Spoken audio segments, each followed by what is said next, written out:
our governor just put out a website that if you're healthy and there's no one that is in jeopardy of being, who's more vulnerable, meaning you don't live with the elderly, no one's diabetic, has asthma, or is immune deficient, then maybe you want to go put your name on the list of where you're doing a food bank. But maybe, hey, I do live with someone who's diabetic, but I could do tutoring. From a distance, I could do translating for a distance. So there's a lot out there for REAP partners. I know there's another CBO, a community-based organization that deals with sports. And they're like, God, like all these younger kids, what to do? I'm like, oh, well, go do a Zoom competition, do a trivia thing. Just be mindful when you're working with other people. Some people may not have access to certain equipment. Like I remember somebody said for the PE class for our youngest son, oh, with your jump rope. And I'm like, oh God, we don't even have a jump rope. So try to do activities that if it's a shooting competition, they could do with a paper ball. So be inventive in those ideas. And think about the beginning of the show too. Like, or do laundry and make it a sport. You can make sport. And there are some parents and guardians who are essential workers, the drivers, the delivery people, the people working the groceries, police officers, firefighter, it goes on and on. If your parents have one of those occupations, you may be that teacher at home. You may have more responsibility with elders at home. That's also an activity that's on there. I know other students who are doing online requests from elderly, like they're asking other places, is there any elderly things, or they're doing performance shows that they could play and doing shout outs. You could create things on your own. There's also programs like Youth Speaks, the Brava Theater, BAVAC. These are different nonprofit organizations in the arts who are doing competitions, doing things online. So, with this time that you may have at home, go search or go create. And that's something too that you could put that in there. Like I remember I was talking to some students and they were taking some initiative on their own to do. Well, remember, everyone in the world understands this impact. And if they're reading this on a college application, like, oh my God, that you did this when there was shelter in place, I didn't even think of that.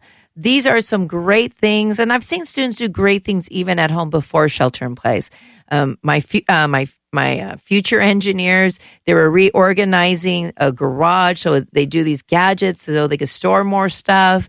There's more to do, but again, it goes back into that thing. If you keep focusing on feeling that this is a sucky situation, you're going to feel stuck with that creativity, ideas, reaching out. And so also reach out to your school to see if they have anything, or that you could just brainstorm with other students, or just like with your classmates as well too. So hopefully that gives some ideas. And then for those college students who are out there, I know there's a lot of concern, like, oh my God, let me see with my job resume and stuff. That doesn't mean not to go look at Indeed, Glassdoor. Even if you volunteer something related to your future industry, that's something that's important to do. So still build up your resume, whether it's in volunteer or even if it's a non-paid internship.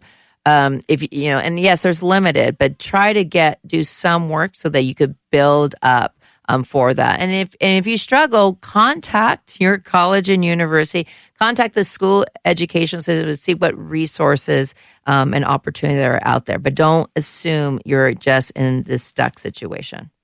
Well, thank you. And one thing is that we didn't cover that I said I wanted to get back to is for those seniors who may be on the wait list.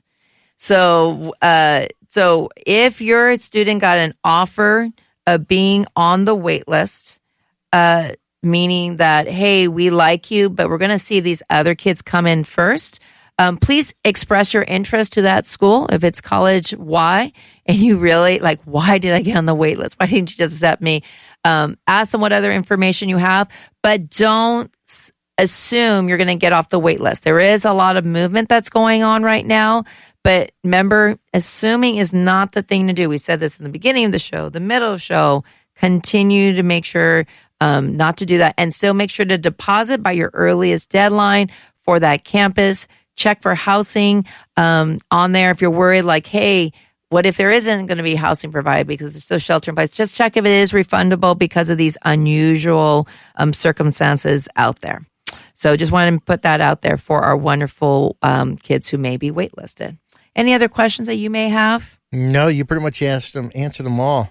Get my kids out there and get a job. Is that what you're saying? Well, some people are going to have a hard time getting a job, right? Well, but do something. Volunteer? Right? Volunteer, right? Make face masks. Make face masks, doing that sewing thing, right? Go out to your community, talk to a neighbor, learn some insight, learn some history. Deliver some food and pick up extra food for neighbors who are a little elderly than us. That's right. So there's a lot of different things. And the key thing, what we're emphasizing here is that, remember, without change, you lack being innovative. And without innovation, it's going to make us more stuck in not being moving forward. And that's how we're going to move forward from this situation. So our hearts go out to all those who are being impacted by the shelter in place. Please make sure to take care of yourself. And at the same time, reach out to others so you are connected. Move that body, move that mind, and do those different things. And with this change moving forward, better and stronger and greater innovative ideas and experiences are waiting for you. Thank you so much. I appreciate it. Thank you. Thanks, Aaron, for being part of the show. And thank you to all of you guys. Be safe out there. Thank you for listening to SI Counseling Podcast. Here we help students find information to help them improve their opportunities throughout high school and beyond. SI works to help students grow into individuals committed to faith, justice, leadership, service, academic excellence, and compassion so they can be with and for others. You can follow us on social media at SI Counseling on Twitter and go to our website at siprep.org, and under academic departments, click on the link to counseling. Thank you again. Until next time.